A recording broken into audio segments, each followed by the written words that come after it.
And that's the American River. It's beautiful. They say you can pan for gold in that. Yeah, it's me again. How you doing? Nope. I gotta check something here. Okay. Alright, well, yeah, I've been gone for a while. But, decided to come back.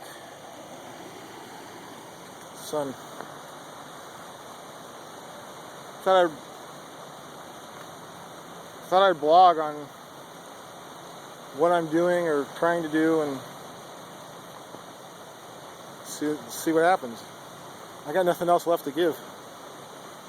It's the most I can do. Well, let's go into what's been. So here's the deal. I'm here in Sacramento, staying with these friends. Started out pretty good. After only about 2 months of living here last year, I found a job doing tech support for a tech support company. They contract out to different websites and things. And actually, it was a pretty good gig. It paid more than I thought it would, and it was easy. In fact, it was so easy it was kind of boring. But hey, I had some money coming in. Got me enough money to get set up in my next job, which I found. That was, I don't know, that was pure dumb luck. I met the guys that wanted to hire me, and we got along really well. And I do, regardless of how I look now, I know my hair is longer and whatnot, but I do really good in interviews. I just have a knack for interviews, I guess. And they hired me. They didn't do a background check or anything. They hired me. Well, actually, no. I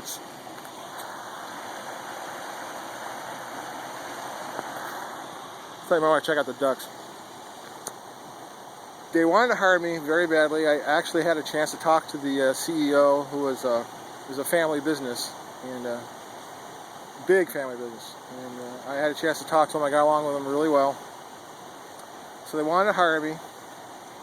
And one of the things, of course, that they do, that every company does, is they do a background check. So when I got that paper, they went and emailed me the slip saying they wanted to do the investigation. So I called the CEO. He gave me his number. I talked with him about it. And he was very generous, really good guy, and agreed to take me on regardless. And said it was a good thing I called him, because otherwise the background check wouldn't have gone through. And so they hired me. And I made, for 5 months, I made more than I've ever made with one single job, ever. It was a great job. There was just one problem. I knew all the lingo. It wasn't programming. This was in industrial automation, which I had some experience with. So I knew all the lingo, I knew all the right things to say, and I got right in. The problem was, I didn't have enough experience. Interestingly enough, they wanted to keep me on. They kept egging me on to succeed. They had a series of tests, though, and they were very difficult for me, and the job didn't feel right. It didn't feel comfortable. I wasn't in my skin. I didn't really like the job that much. The stupid things to say sounding, probably, coming from a guy like me with a real problem finding jobs. But I didn't feel right, and so I voluntarily left. I didn't feel I was able to contribute my full weight, and I don't like that feeling. I want to contribute. I want to pull my weight. So I left. And that was the last job I've had. And that ended in February, I think. February or March. February. And I've been scrambling ever since, but for a while there, yeah, I was doing pretty good. I actually moved to San Francisco, got my own apartment, but luck of the draw, again, for me, a couple of bad things happened. When I did my identity switch, I didn't file my taxes for that year. That was 2013. 3, I think. So, and that would have been okay, actually. The IRS levied a garnish on me, and it wasn't enough to sink me just then. So I was actually going to sail through that, and I think I paid it off, actually. They went in and garnished my wages, and it was like $1,800. It wasn't that big a deal. So I think I got that paid off. But then I had this one other issue, and that was my dogs. My 2 beautiful basset hounds that I raised from pups. They were staying with my mother-in-law's, my faux mother-in-law, whatever you want to call her. But she couldn't take them anymore, and I just loved them to death. And my wife picked out the female, and I picked out the male, and we just loved them. They were great. So I kenneled them. I had this money coming in, and it was good, so I kenneled them. But then I lost the job, and I owe the guy $2,000, and I paid off $1,500 of it, but I have $500 left, and I have that. But he wasn't willing to take it anymore because I was falling behind, so I had to take them to the ASPCA. But that set me up so far behind, I couldn't keep the apartment anymore, so I came back to Sacramento and commuted for like 2 weeks. But they also they really wanted me to be there at 8 o'clock in the morning, and I could not do that. There's no way. I don't have a car, and the earliest the train will get you into San Francisco is like 8:45. That was the best I could do. It just wasn't working out. It was too difficult for me. Looking back on it, if I would have done something different, I'm not sure what it would have been. I guess I would have tried sticking it out. I guess the only thing I could change, really, I wouldn't have offered my resignation. I would have let them can me, which I think they were probably going to do, but they were talking up a storm like, everything's good, just work hard and you'll be okay. But it was too much. I just couldn't deal with it. And seriously, it's not because of drugs. I was drug tested and passed. They wouldn't have hired me if I hadn't passed the drug test.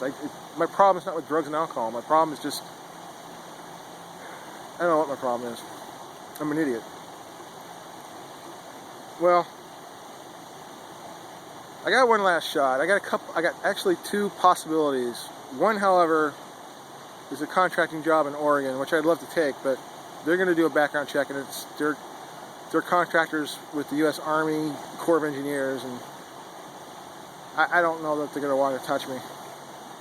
I mean, I'll do all the usual stuff and try what I can, but I don't know that one's going to fly.